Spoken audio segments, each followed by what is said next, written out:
Why intelligence is hated by society. The quiet cost of seeing too much. Have you ever felt isolated not because of your flaws, but because you see the world too clearly? This video explores the hidden cost of intelligence and the quiet pain of being insightful in a world that resists depth. Inspired by the philosophy of Schopenhauer, we invite you to look beyond the surface and reflect on what it truly means to think deeply, feel deeply, and live authentically. Stay with us as we uncover how intelligence, far from being a gift, can become a lonely path, but also a powerful one. This isn't just theory. It's a reflection of how many of us live, feel, and struggle in silence. Let this be the space where your clarity is not a burden, but a light. Intelligence is a burden.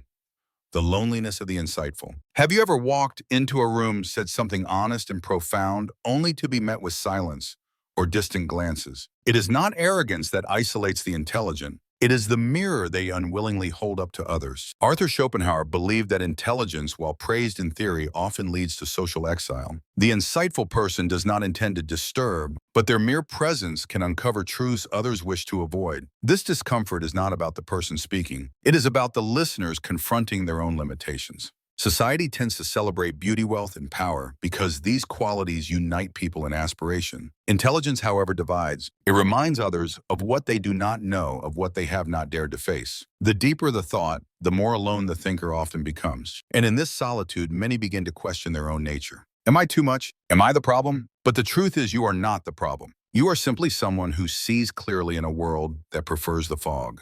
Throughout history, thinkers, artists, and innovators have been pushed to the margins. Their ideas were not wrong. They were ahead of their time. The loneliness they experienced was not a punishment, but a consequence of truth. And truth in its rawest form is rarely comfortable. If you have ever felt this kind of isolation, you are not broken. You are awake. In a world that resists depth, your pain is not weakness. It is evidence of vision. The journey of the insightful is not to be accepted by all. It is to remain intact while misunderstood. The goal is not to be liked. It is to remain whole. You are not alone in your solitude. Others like you exist, and they too have felt the cold edge of clarity. Let that knowledge give you strength. Let it build the quiet power to continue. Not louder, but deeper. That is where you belong. Intelligence and the ego, why it makes people uncomfortable. There is a strange tension that arises when intelligence enters the room. It is not loud. It does not boast. Yet it changes the energy. People become guarded. Smiles tighten. Conversations drift away from depth. Why does this happen? The answer lies not in the words spoken, but in the silent confrontation with the ego. Schopenhauer observed that intelligence often makes others uncomfortable because it awakens something hidden within them. A sense of inadequacy, a glimpse of limitation, a quiet voice that asks, why did I not think of that? Or am I less than I believed? This is not about arrogance. The intelligent do not need to prove their worth. Their presence alone challenges the comfort zone of others. In a world where surface matters more than substance, being around someone who sees through illusions can feel threatening. It forces people to reflect, sometimes unwillingly, and reflection is rarely easy. We prefer certainty over questions, agreement over challenge, appearance over truth. So when someone brings clarity into a space built on comfort, resistance naturally arises. The ego does not like to be exposed. It builds walls to protect itself from vulnerability. And intelligence has a way of gently pressing on those walls, not by force, but by being. That is why people often mistake clarity for criticism and insight for superiority. The ego feels unsafe, not because it is under attack, but because it senses it is no longer in control. This dynamic explains why many intelligent people feel misunderstood or even disliked. They do not intend to unsettle, but their insight reveals what others try to hide.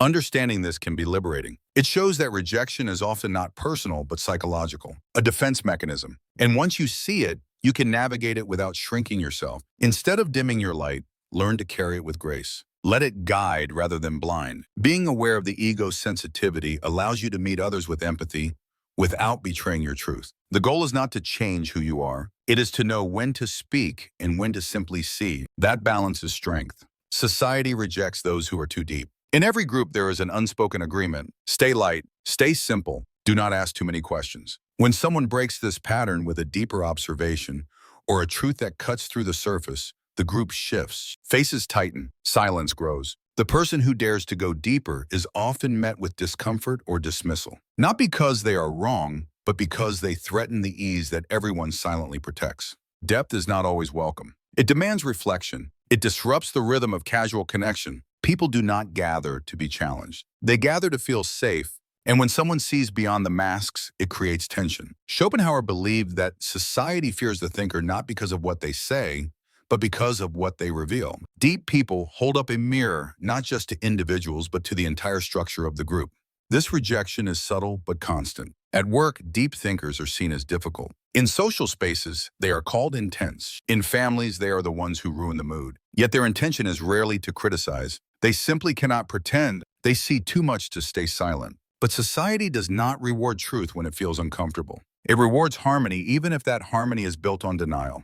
To be deep is to carry both insight and isolation. It is to live with the weight of seeing what others ignore. But there is value in this vision. The world has always been shaped by those who look deeper, questioned more, and refuse to accept surface answers. Being rejected does not mean you are lost. It may mean you are ahead. In a world that hides behind small talk and smiles, staying deep is an act of quiet courage.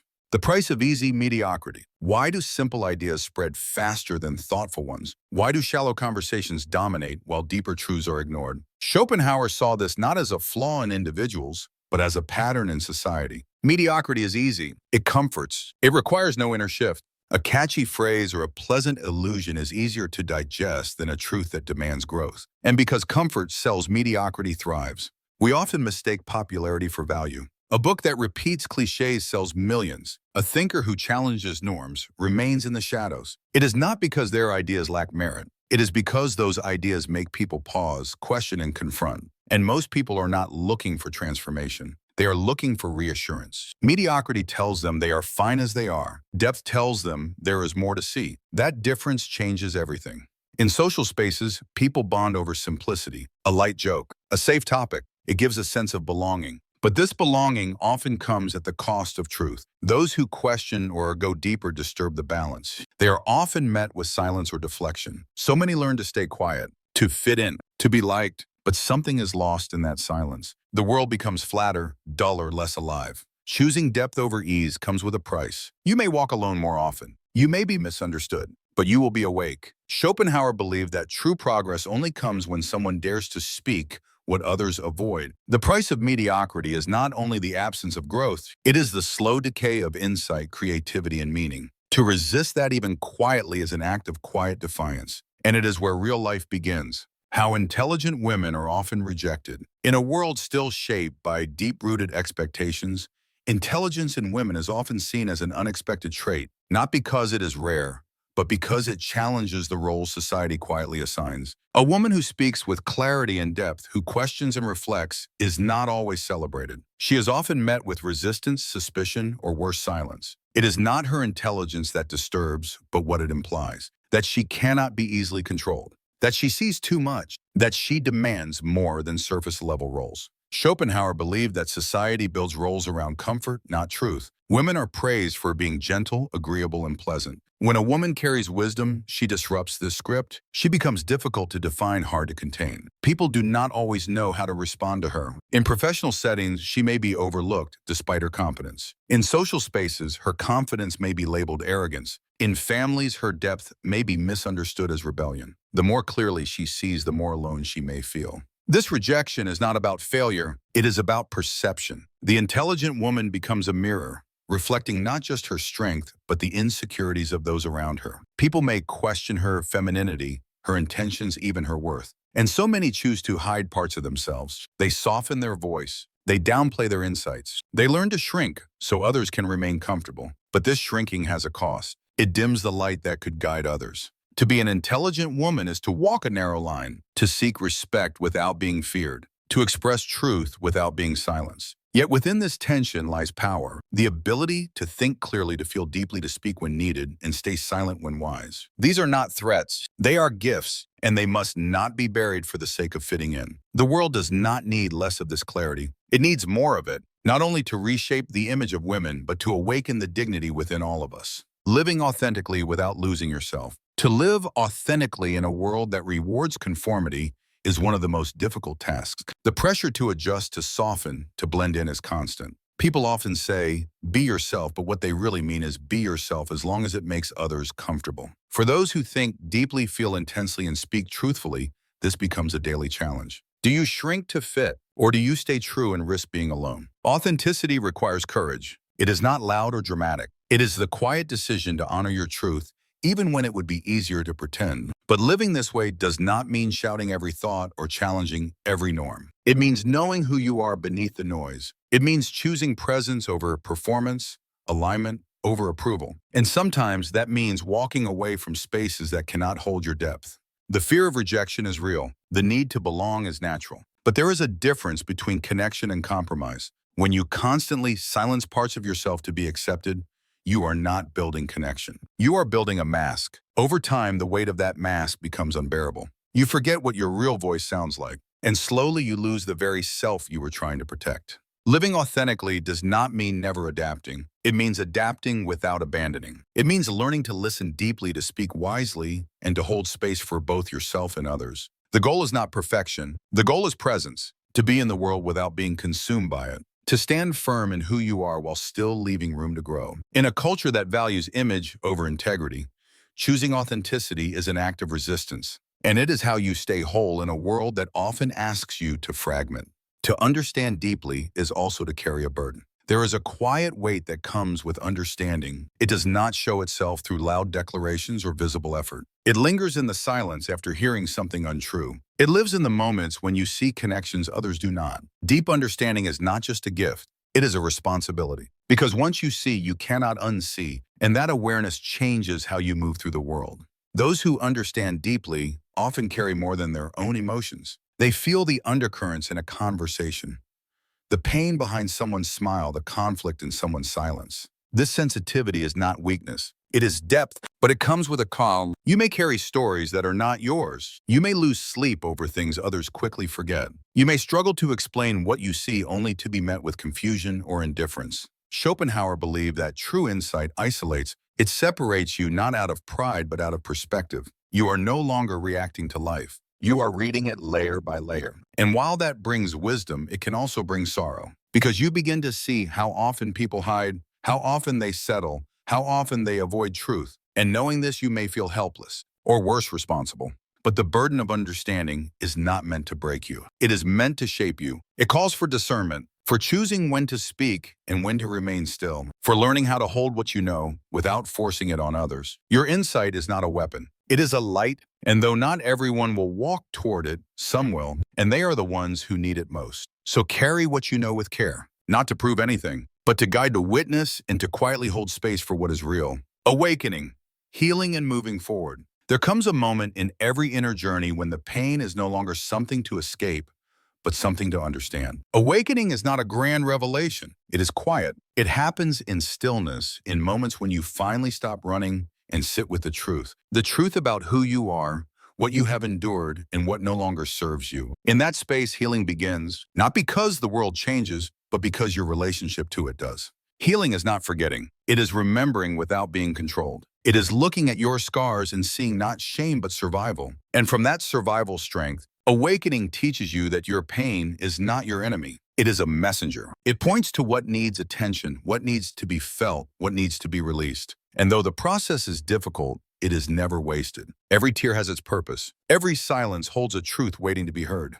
To move forward does not mean to erase the past. It means to carry it differently. With less blame, with more wisdom, with a deeper sense of self, you begin to see that growth is not about becoming someone new, but about returning to the person you were before the world told you to change. That return is not regression. It is rebirth, a conscious choice to live with more clarity, more intention, and more compassion. Awakening does not promise ease, but it offers depth. It calls you to live from the inside out, to honor your truth even when it is inconvenient. And as you heal, you begin to connect, not with everyone, but with those who see you truly see you. That is the gift of awakening. It filters out the noise and reveals what is real. And from that place, you no longer just survive. You begin to live, finding your tribe when others don't understand you. There is a unique kind of loneliness that comes from being surrounded but unseen. You speak, but it feels like your words land in a different language. You feel deeply, but others call it too much. You ask questions that others avoid. You crave connection, not just company. And over time, the gap between who you are and what others can receive becomes exhausting. This is not about arrogance. It is about resonance. You are not looking to be admired. You are looking to be understood. When your thoughts run deeper, your presence often makes others uncomfortable. Not because you intend to, but because your clarity reminds them of their confusion. Your honesty brings up their avoidance. Your depth exposes their shallowness. And so instead of drawing closer, people often step back. It is not rejection of you, but a retreat from themselves. Still, it hurts. It makes you question your place, your value, your path.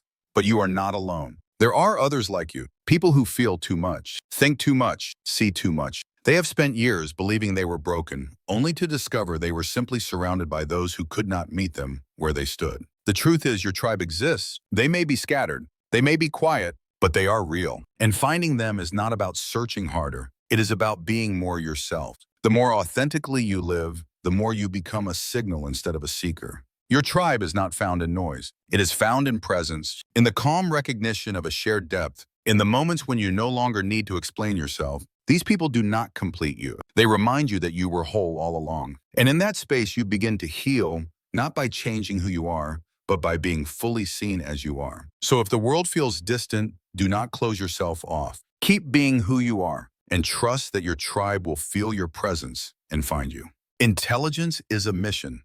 You were born to awaken yourself. There comes a point when you stop asking why you are different and begin to ask what your difference is here to do. Intelligence is not just a trait, it is a mission, a calling that does not always come with ease, but always comes with purpose. You were not born to blend in. You were born to perceive what others overlook, to question what others accept, and to awaken parts of the world that have long been asleep. This is not an easy path, but it is a necessary one. The world does not always understand intelligence when it is quiet, sensitive, or subtle. It expects performance proof and conformity. But true intelligence does not seek validation. It seeks clarity. And that clarity often leads to distance. You may find yourself walking alone, not because you are lost, but because the path you walk has not been paved yet. That is the nature of a mission. It leads you beyond what is familiar. To awaken yourself means to stop waiting for approval. It means listening to the voice within, even when the outside world is silent. It means honoring your questions, your curiosity, your knowing. And it means embracing the solitude that often comes with that clarity.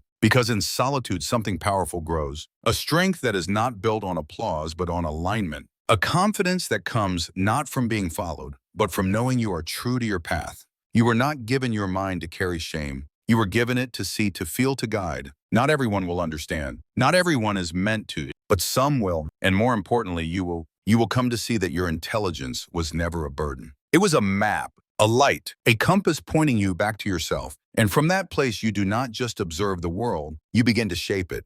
You were never meant to fit into a world that fears depth. Your mind, your questions, your pain, and your clarity are not flaws. They are signals, signs that you are here to awaken, to heal, and to help others see more clearly. Stay true to your path, even when it is quiet, even when it is hard, because in doing so, you give others permission to do the same. And that is how real change begins.